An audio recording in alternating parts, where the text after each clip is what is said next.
오늘은 시장조사론 11강 타당성과 신뢰성에 대해서 알아보도록 하겠습니다. 이 타당성과 신뢰성을 알아보는데 이 측정을 하는 과정에서는 오류가 발생할 수밖에 없습니다.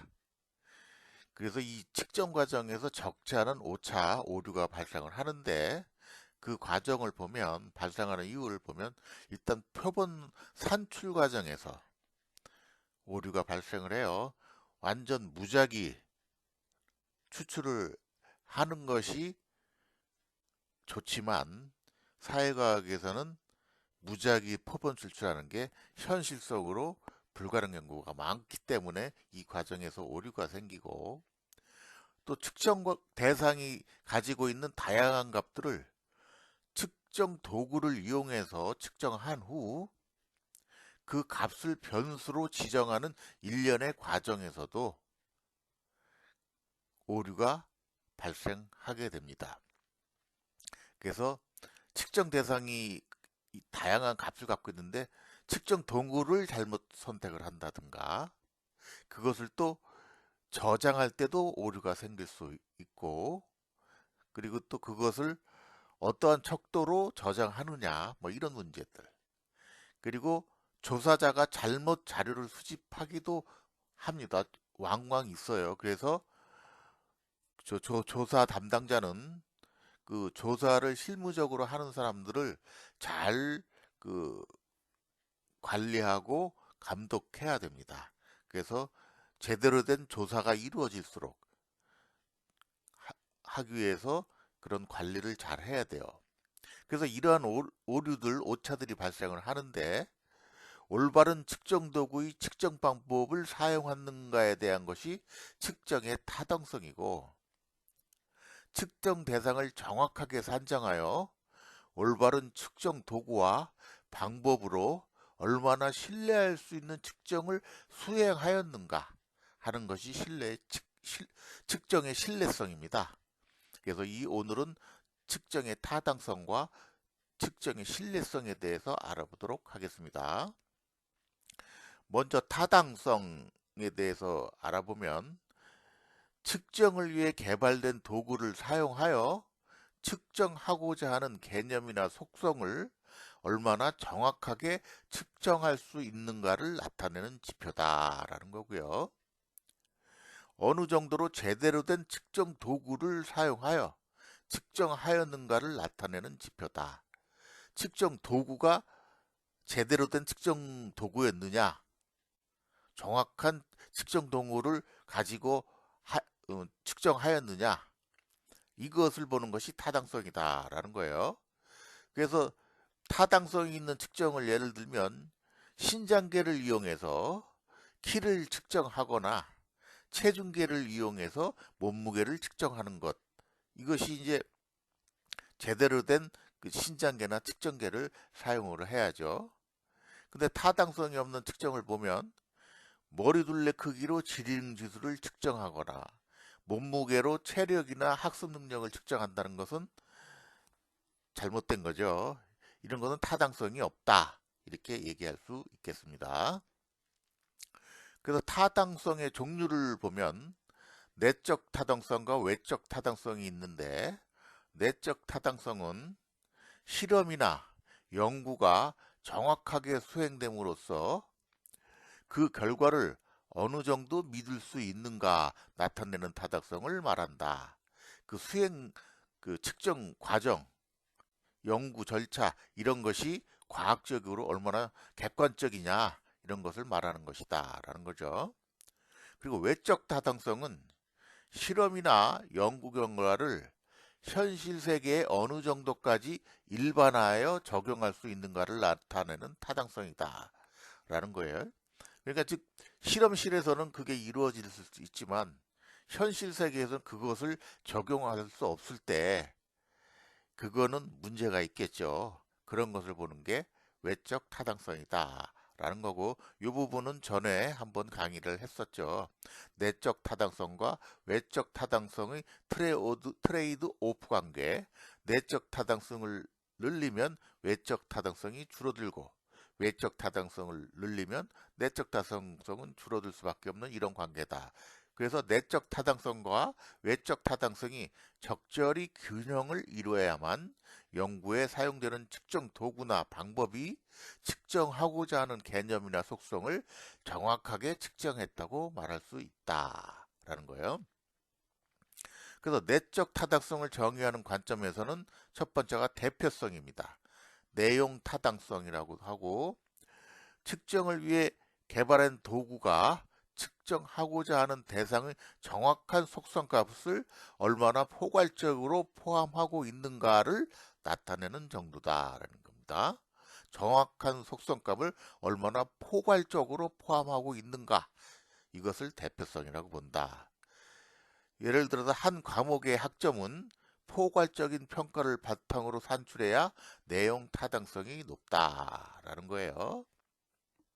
학점이 특정 부분만 시험 부분 내서 학점을 주면 그 학점이 그 과목의 전반적인 능력을 나타내는 건 아니죠. 전 과목에서 고루고루 출제가 돼야 된다라는 거예요.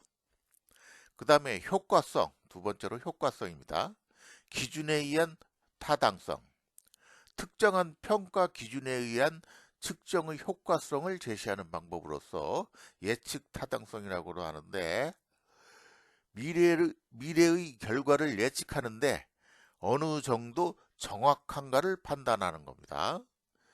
예를 들면 수능 점수가 학습 능력을 예측하는 지표로 얼마나 정확한가, 정확도를 얘기하는 거다라는 겁니다. 그래서 효과성이라는 것은 어떠한 처방이 있으면 그 효력이 발생하는 것, 그것을 효과성이라고 하는 거죠. 그런 의미에서 효과성이 있어야 된다라는 겁니다.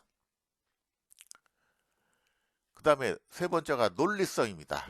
개념 타당성인데 라고도 하는데, 추상적인 개념이나 속성을 측정 도구가 얼마나 적절하게 측정하였는가를 나타내는 타당성이다.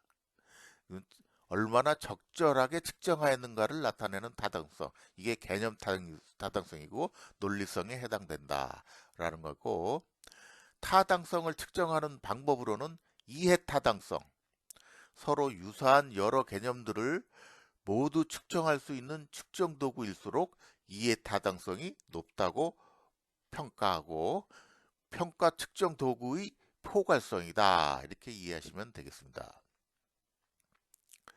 집중 타당성, 동일한 개념을 서로 상이한 측정 도구를 이용해서 측정한 결과값들 간의 상관관계가 높을수록 집중 타당성이 높다고 평가한다라는 겁니다. 집중 타당성은 상관관계가 서로 높아야 된다. 높을수록 집중 타당성이 높다고 한다라는 거고요. 그 다음에 판별 타당성, 서로 상이한 개념을 동일한 측정 도구를 사용해서 측정한 결과 값들 간의 상관관계가 낮으면 판별 타당성이 높다고 평가한다라는 겁니다. 조사표에 똑같이 설문을 받습니다. 하나는 혁신성이고 하나는 창의성에 관한 질문이에요. 응답자가 두 개념을 혼동해서 비슷비슷하게 평가하면 판별 타당성이 낮은 겁니다. 이 응답자가 혁신성과 창의성을 엄격히 구분하여 그것을 응답해야 되고, 질문 문항도 그렇게 질문 문항이 제시가 돼야 돼요. 그래서 이게 혁신성과 창의성이 그냥 비슷하게 얽히고 설켜가지고 그렇게 물어보거나 응답해서는 안 된다라는 겁니다.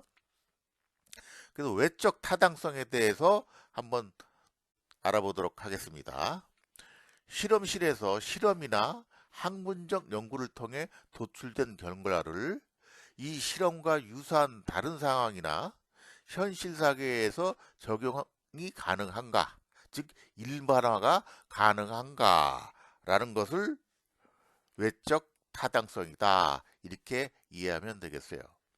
외적 타당성을 극대화하기 위해서는 실험이나 연구 상황을 실제 상황과 가능한 한 동일하게 설계하여 실험과 연구를 수행하도록 외적 타당성을 높이고자 하면 상대적으로 내적 타당성이 낮아지는 경향이 있고 이들 간에는 서로 트레이드 오프 관계가 있다라고 설명드렸죠. 그것을 설명하고 있습니다.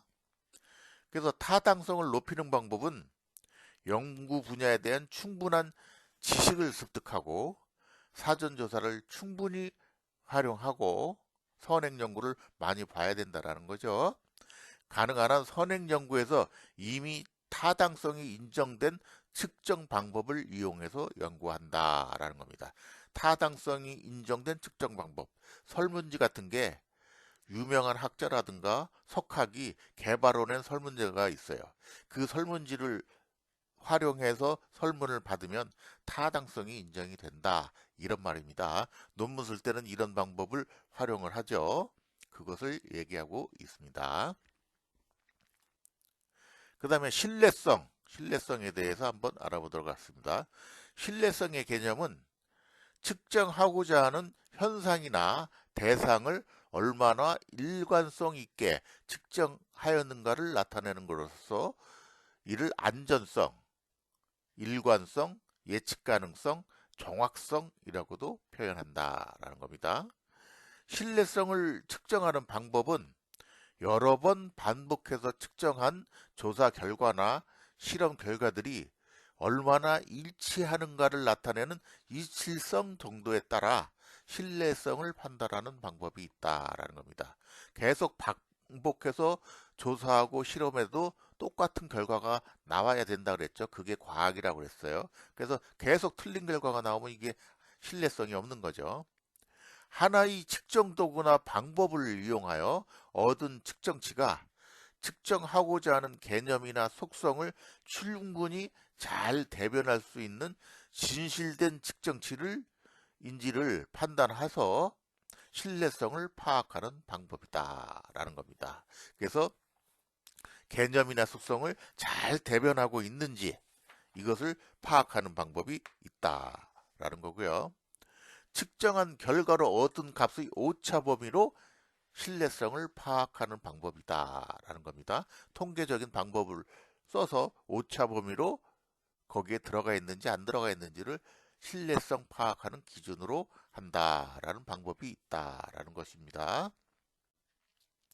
그래서 신뢰성 측정 방법을 보면 첫 번째가 재검사법이라고 있습니다. 동일한 측정 대상에 대하여 동일한 측정 도구를 통해 특정한 시간 간격을 두고 반복적으로 측정하여 그 결과값들을 서로 비교 분석하는 방법이다 라는 겁니다. 일치성하고 좀 비슷하죠. 서로 다른 특정 도구를 비교하거나 실제 현상에 적용하는데 매우 용이하다. 특정 시간의 간격이 크면 클수록 신뢰성이 낮아진다는 한계점을 극복하기 어려울 뿐 아니라 외생 변수의 영향을 파악하기 어려운 점이 있다라는 것이 재검사법이고요. 그 다음에 반분법이라는 것이 있습니다.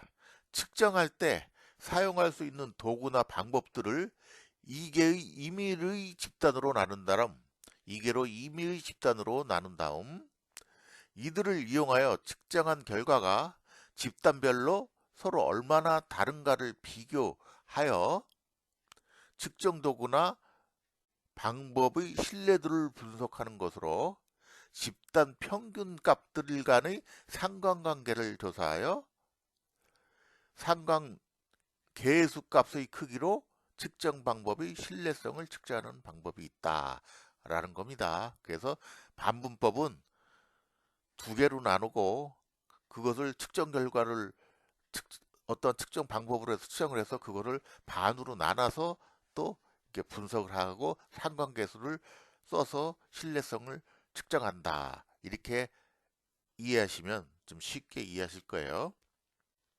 근데 실질적으로 통계에서는 세 번째 방법을 씁니다. 내적 일관성이라는 것이 있는데 동일한 개념을 측정하기 위해 여러 개의 항목을 이용하는 경우에 여러 개의 항목이라는 것은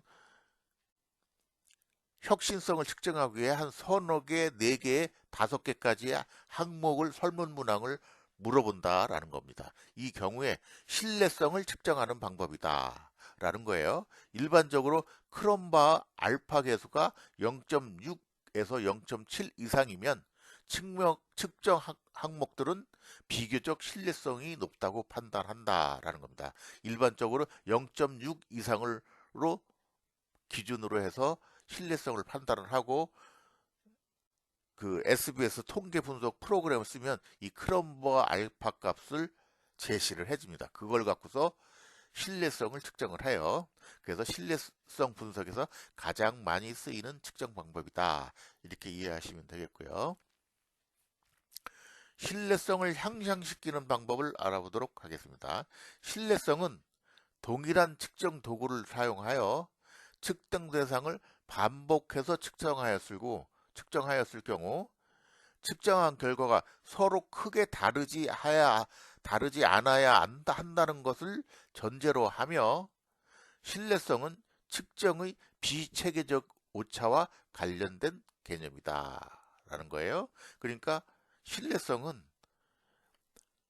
반복해서 측정했는데 똑같은 거의 비슷한 수치가 나와야지 전혀 다르게 나오면 이건 신뢰성이 없는 거잖아요. 그런 개념이고 이건 비체계적 오차와 관련된 부분이고 과학이라는 것은 항상 똑같은 결과가 나와야 되잖아요. 그것을 얘기한다라는 거고 이해하시면 되겠어요.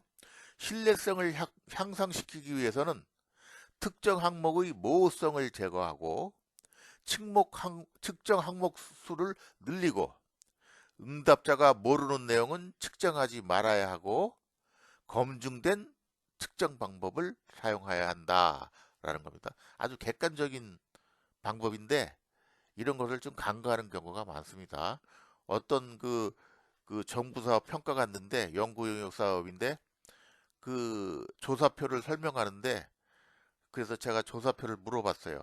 이 측정 항목은 어떻게 측정하고 어떠한 차이가 있고 어떤 것을 의미하느냐 이렇게 물어봤더니 대답을 잘 못하더라고요.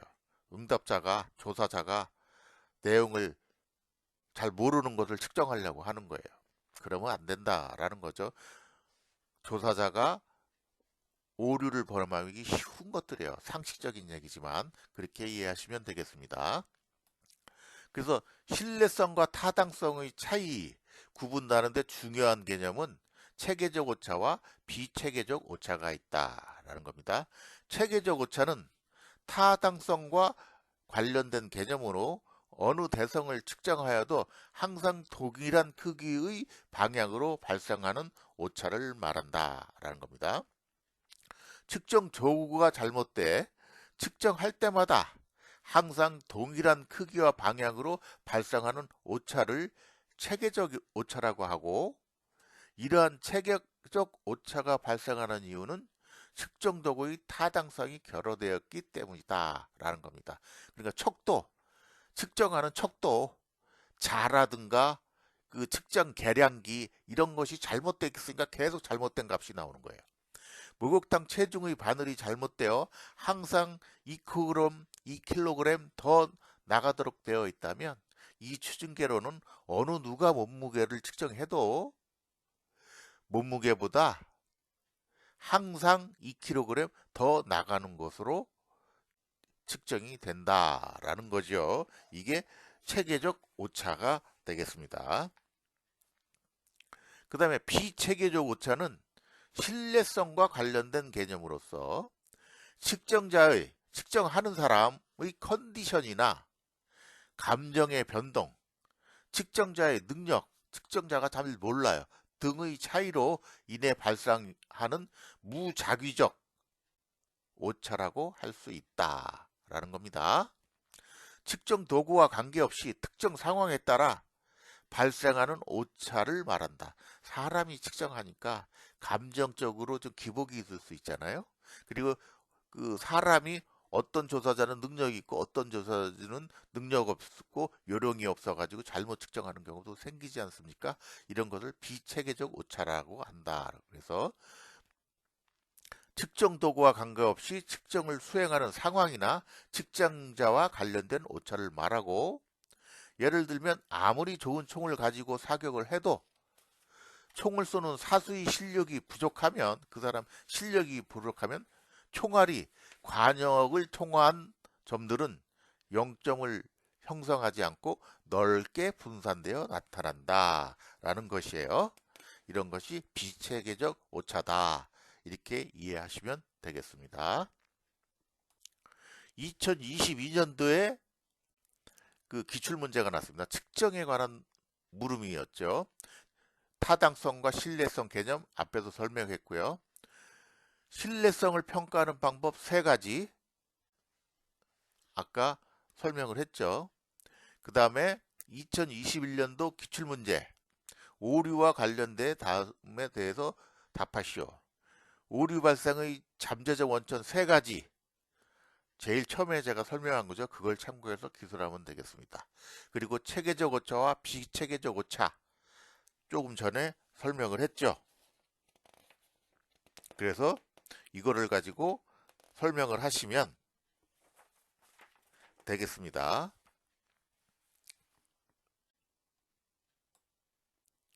그리고 2020년도의 기출문제, 내적 일관성을 통한 신뢰성을 평가하는 대표적인 방법, 앞에 설명을 했고요. 개념 타당성의 의미, 개념 타당성의 세 가지 유형, 앞에 설명을 했죠. 그 다음 2014년도 기출문제, 측정 결과에 대한 척도의 신뢰성과 타당성을 설명하고, 이 관계, 트레이드 오프 관계가 있다고 그랬죠. 이거 설명드렸습니다.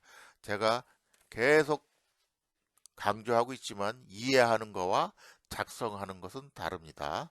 앞에 설명한 걸 듣고 이 문제들, 기출문제들을 직접 작성해 보십시오. 그래야지 자기 것이 됩니다. 시험장에 가서 쓰실 수가 있어요. 그리고 이 측정 부분은 계속 출제가 되고 있죠. 그러니까 꼭 제대로 이해하고 다음 장에 강의를 받을 수 있도록 하시기 바랍니다. 오늘은 11강 강의를 여기까지 하도록 하겠습니다. 12강에서 만나도록 하겠습니다. 수고하셨습니다.